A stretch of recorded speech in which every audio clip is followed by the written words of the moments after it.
So I land, everything went well. My brother sees me land and realizes that soon it's going to be his turn. And I wrap up my parachute and I'm feeling good. Everyone's looking at me. They said, "Oh, good job. That was such a good job." And I was proud. I was the first person to go. And the girl and the guy who I didn't know were having problems because I looked up and I see the plane circling and nobody coming out. I thought that was weird.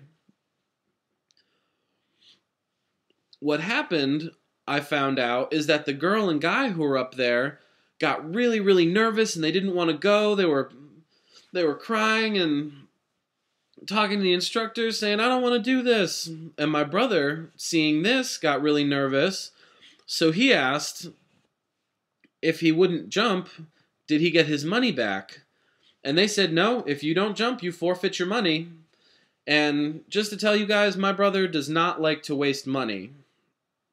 So he said, "Okay, I'll try this. I'm not going to waste my money. I have to do this." I signed up.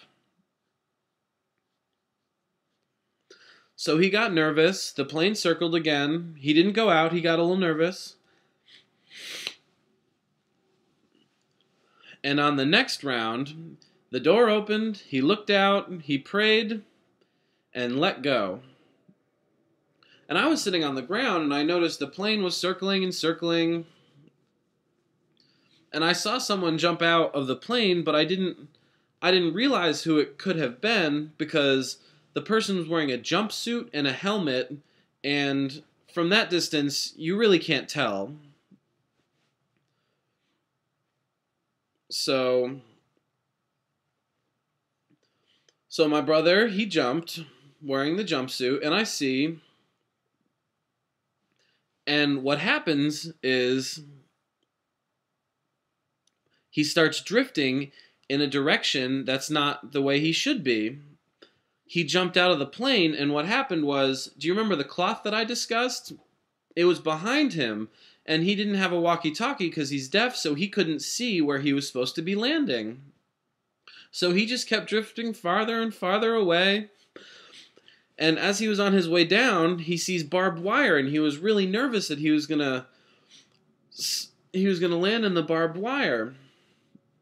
And he just narrowly escaped the barbed wire and landed in a farmhouse nearby. And someone saw him, and they had an interesting exchange, and he was embarrassed because a truck had to come pick him up. But everything worked out fine. And the day progressed. Everyone else who had come with us went.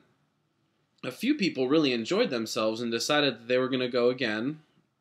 One taller guy, specifically, he jumped out and his first jump went perfectly.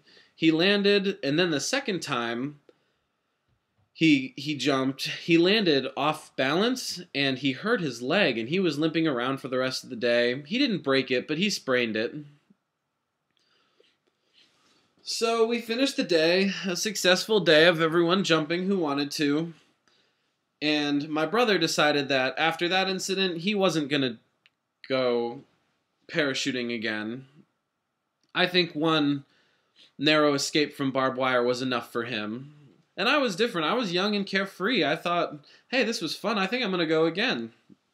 So I went back a few weeks later, and they decided that it was going to be a different setup than when I had originally gone. They said that instead of standing, you're going to be leaning, or you're going to be laying across and have a plank by your feet and by your hands. And I said, "Are you saying I'm going to look like Superman?" And they said yes. And I thought that was cool. I was hanging out of the plane, and I let go, and the same thing happened, and I did it again. I went back a couple weeks later. And the last time that I went, they gave me a fake ripcord, and when I was jumping, I would wait 1, 2, 3, 4, 5, and 6, and then I would pull the fake ripcord. And that was to practice for when I was going to be jumping without the static line releasing my parachute. And they wanted to get me used to pulling the ripcord myself, so when I did it on my own, I would be fine. So I got to the ground and I showed them the ripcord, and they said, "Okay, I think you're ready to jump." So I made plans next week to go back.